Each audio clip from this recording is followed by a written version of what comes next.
Hi, this is Peter. Welcome to another episode of Beyond the Cane Pole. Told y'all I'm gonna start doing some more unusual stuff, some different things. Um, this could be classified as fishing talk, but it's not because I'm not fishing.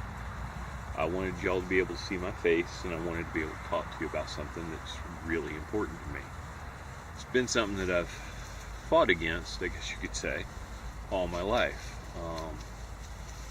It's something I can't not say something when I see it happening. Let's call it that. And it's always been that way. It's even more these days. That is an issue of mine and has gotten me into trouble in the past with people I care about, with people I like. But I still have to stand up for what I believe. It's snobbery, basically, for lack of a better term. Elitism, you could call it that. I'll give a prime example of something that has separated me from a group of people, and even seeing friends that believe the same way I do just won't stand up and say anything. My most recent class reunion, I did not go to. And I say most recent, we may have had another one. I'm no longer on the list. I'm not invited. They even were talking about getting security to stand guard at the door to prevent me from coming in. Not that I would have come anyway. I didn't want to. I had words with the reunion committee about the fact that the reunion itself was going to cost $300 to $350 just to attend the one day of the reunion at this, the big special reunion event, and they put on things for the whole weekend. I don't know if they had an oyster roast this past one or not. Normally they have an oyster roast on a Friday. Saturday is the reunion, and Sunday they have a picnic at the park. They do several things, so you could attend them all. This time, though, the big event was at a big fancy place. Not even in the town we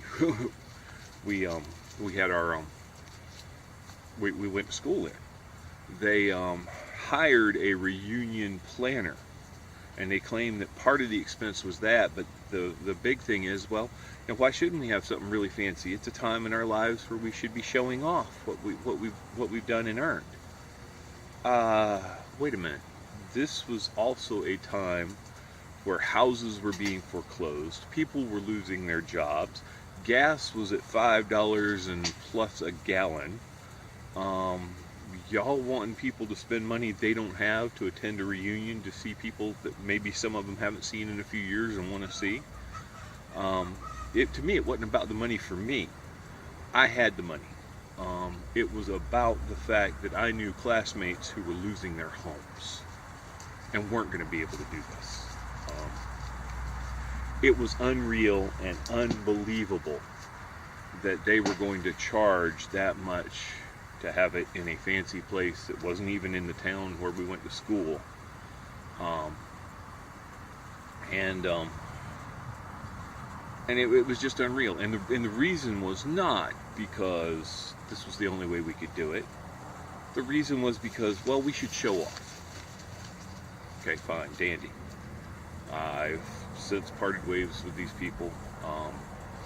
Like I said, there was quite a few words said, and they were worried I was going to crash the reunion. I found out about this at a later point in time. But yeah, it's elitism, it's snobbery. Now, what has brought this up is I have dealt with this all my life. In the fishing community, in among fishermen, you still see this every day. You have bass anglers who look down at those who are brim fishing.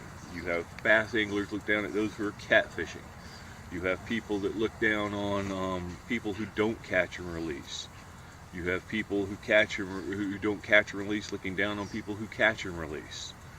Fly fishermen are some of, and I'm not going to say all of them, but some of the worst about this.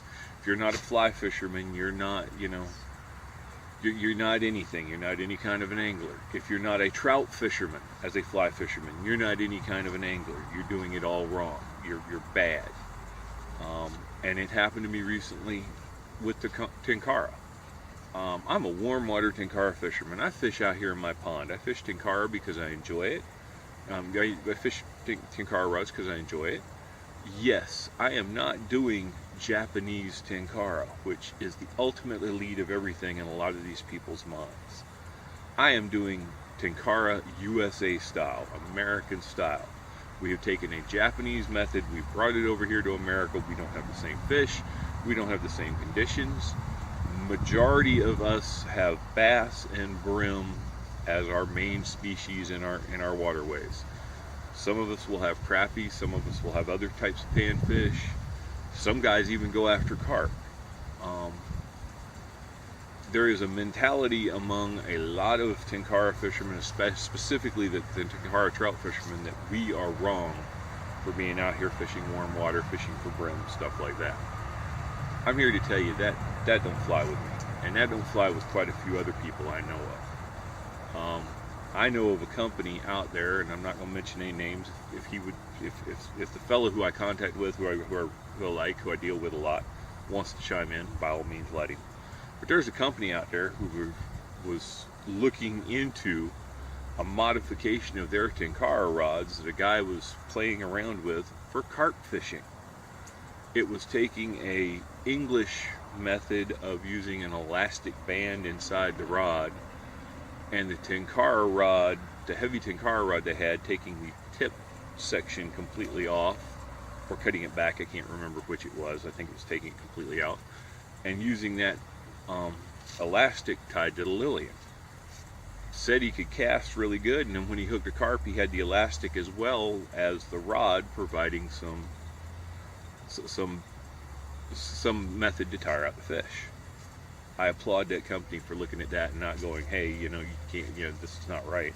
I applaud them for actually looking into it. I think the idea did not have as much merit, did not work out as planned, because I haven't seen any more about it. But that to me is what tenkara fishing in the United States is about. Not using Japanese flies, Japanese methods in tiny little in trout streams to catch tiny little trout. The reason it developed in Japan is because it is a way of fishing those streams very precisely, very evenly. More trout streams in Japan are actually fished with what's called keiru methods, which are like my poles, delivering bait. Honestly, that's more popular, as I understand it, in Japan than tenkara ever was. But then you have guys in Japan doing western fly fishing. But I'm going to go a little further. These same guys in the U.S. who are claiming tenkara is the only tenkara is trout fishing in the mountains using Japanese style flies. That's the only way to do tenkara. Everything else is not tenkara. Are also catch and release fishermen. I would say that majority of them don't keep any fish at all, if they even keep wounded fish. Well, here's news for you. I've seen quite a few Japanese tenkara methods, keiru methods, western fly fishing methods, and I would say the funniest thing that debunks the fact that catch and release, with Japanese flies is true tenkara, and the only way to do it is the fact that I have seen a tenkara angler in Japan having sushi beside the stream with the fish he just caught. Period. End of discussion. It's not catch and release, it was catch and eat. So, take that for what it's worth. Me, myself, I don't look at any method of angling as being any better or worse than any other method. There are as many ways to catch a fish as there are lures and hooks in a tackle shop. There are ways that some people catch fish that I have yet to try or I don't use. Plainly obvious, even when you watch me using lures, I'm not that I'm not that confident with an inline spinner. I've always used safety pin style spinner baits, even the large spinner baits. It's just they work really well around the weed beds and snags and stuff I have to deal with. I've recently started messing around with inline spinners in other locations, but then I've been traveling a little more. I also don't use casting or jigging spoons, little treble hook spoons, or even not even spoon-shaped spoons. The hunks of metal that do some wobbling and flashing. I've never used those, not really. They're not something that work very well around here. I have used Johnson Silver Minnow style spoons, running it through a weed bed on top, running it a little bit for spot tail bass. But there's methods out there I don't know, and I'm not going to disparage those methods. I'm not going to say that I'm any better if I'm throwing a fly and you're throwing a hunk of metal. You're throwing bait. You see me use bait. There's no method any better than any other method. I also don't subscribe to the fact that you have to release everything you catch. If you're not going to use it, I suggest you release it. I do not like catching a whole bunch of fish and keeping a whole bunch of fish for the freezer, but it's less to do with the fact that I don't eat fish, because I do eat fish. And I don't believe in keeping. I do believe in keeping. And more to do with the fact that I don't like fresh fish. I can catch fish any time of the year, maybe not the same species of fish, but I can catch fish any time of the year I want to, and I can have fresh fish.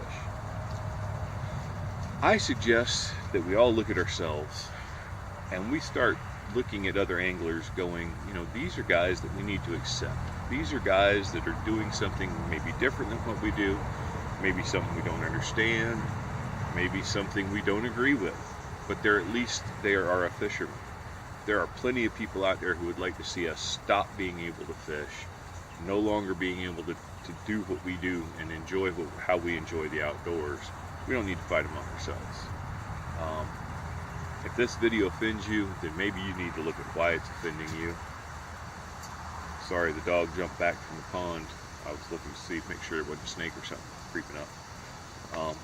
Not that I'm worried about snakes. Anyway, you need to make sure that why it offends you. If it offends you, it's probably got to do with you. It's something you have a problem with. Doesn't mean you can't have pet peeves, doesn't mean you have to agree with everything. But how about let's look at it and say, hey, there are people out there who don't believe that we should be fishing at all. We don't need to fight with other fishermen. We need to accept everybody, even if it's different than what we do, even if we think that they're doing it wrong. My pet peeve happens to be people using spinning rod with a reel upside down. I have been known to tell people, speak to people, say, it would work a little bit better doing it this way. But I never condemn them for doing that. It's how they do it. It's what they do. Anyway, thank you for watching. Hope you enjoyed it. Hope you learned something. Hope I didn't offend too many people. If I did, like I said, look at yourself.